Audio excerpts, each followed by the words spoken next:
With the Taliban now back in power, some Afghan women say they feel like darkness has fallen over them. During the 20-year U.S. presence, many Afghan girls returned to school and Afghan women returned to the workplace, which had been forbidden under Taliban rule. President Joe Biden said Friday that any international recognition or help for the Taliban will depend on how the Islamist group treats Afghan women and girls. They're looking to gain some legitimacy. They're going to have to figure out how they're going to maintain that country. And there's going to be harsh conditions, strong conditions we're going to apply, and it will depend on whether they get help based on whether or not how and well they treat women and girls. Afghan-American Nazila Jamshidi told VOA her heart hurts for the girls and women of Afghanistan. For those who were born after 2001, we taught them human rights, human dignity, and freedom of expression. We have given them hope and told them of making a new Afghanistan. All the hard-won gains of the 20 years were lost in 2 months. Women and girls are vulnerable, says David Phillips, a director at Columbia University's Institute for the Study of Human Rights. Taliban will take young girls and turn them into forced brides. The future of civil society and independent media is very bleak.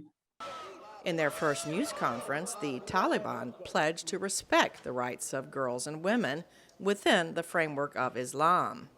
But the Taliban's actions during their 2-month takeover of the country have dashed any hopes of moderation. Rina, a mediation expert at New York University, tells VOA. As they've taken over territory, they've been interrogating women and civil society.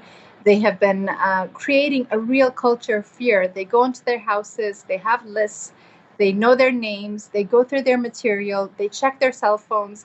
So they're doing all of the things that they used to do, but in a much more, I think, sinister and systematic way, while at the same time they are giving, they're saying very positive things, but it's not materializing on the ground.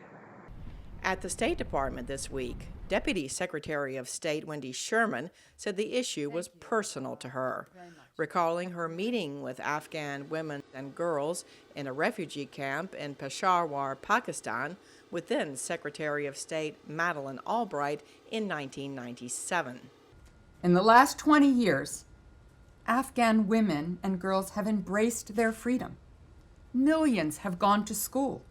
They have become doctors, lawyers, journalists, parliamentarians, and entrepreneurs. They have built the lives that Secretary Albright encouraged them to imagine all those years ago, and so much more.